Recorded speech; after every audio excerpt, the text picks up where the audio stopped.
ভারতে যেটা ককরোচ, বাংলাদেশে সেটা রাজাকার। ভারতের হাইকোর্টের প্রধান বিচারপতি ভারতের যে সকল যুবকরা বেকার ঘুরছেন, চাকরির পেছনে ছুটছেন কিংবা চাকরি পাচ্ছেন না, এবং সেই জেনজি প্রজন্ম যারা সরকারের বিভিন্ন অব্যবস্থাপনা নিয়ে সমালোচনা করেন এবং দক্ষ নাগরিক গড়ে তুলতে সরকারের যে ব্যর্থতা এটি তুলে ধরেন, তাদেরকে ভারতের সুপ্রিম কোর্ট তথা হাইকোর্টের যিনি প্রধান বিচারপতি তিনি তাদেরকে ককরোচ বলেছেন, অর্থাৎ তেলাপোকা বলেছেন।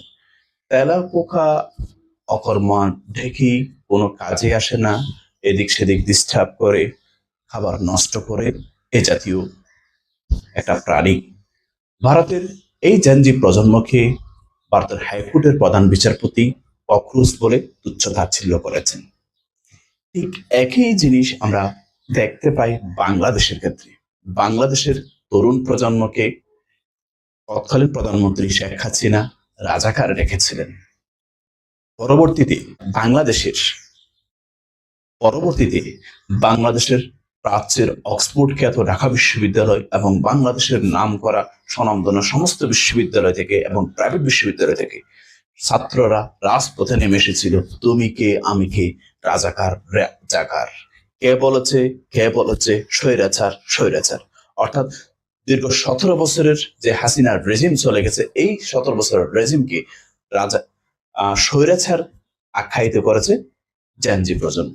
তারা নিজেদেরকে রাজাকার পরিচয় দিতে গর্ববোধ করেছিল। শেখ হাসিনা যখন তাদেরকে রাজাকারের নাতিপুতির কথা বলেছে, নাতিপুতি বলে সম্বোধন করেছিল, এরপর থেকে তারা নিজেদেরকে রাজাকার বলেই পরিচয় দিচ্ছে। এটা অনেকটা ক্ষোভ থেকে। ঠিক তেমনটাই ঘটছে ভারতে। আজকে যারা ককরোচ, তারা ককরোচ ছিল না, তাদেরকে ককরোচ বলে অপমান করা হয়েছে, অবজ্ঞা করা হয়েছে এবং তুচ্ছ তাচ্ছিল্য করা হয়েছে, যার ফলে ভারতের জেনজি প্রজন্ম প্রতিবাদে ফেটে পড়ে এবং বাইরে থেকেই, বিদেশ থেকেই ককরোচ জনতা পার্টি গঠন করে। আমরা দেখতে পাচ্ছি ককরোচ জনতা পার্টির চেয়ারম্যান ইতিমধ্যে ভারতে এসে আন্দোলন শুরু করছে। আপনারা কি খেয়াল করেছেন ককরোচ জনতা পার্টির যিনি চেয়ারম্যান, তার দাড়ির স্টাইল, টি শার্ট পরার স্টাইল অনেকটা বাংলাদেশের শরীফ ওসমান হাদির সাথে মিলে যায়। ভারত বাংলাদেশের এক শরীফ ওসমান হাদিকে সরিয়ে দিয়েছে। আল্লাহ আরেকটা শরীফ ওসমান হাদি ভারতে তৈরি করে তাদের আসনকে নড়বড়ে করে দিয়েছে। এটাই আল্লাহর বিচার।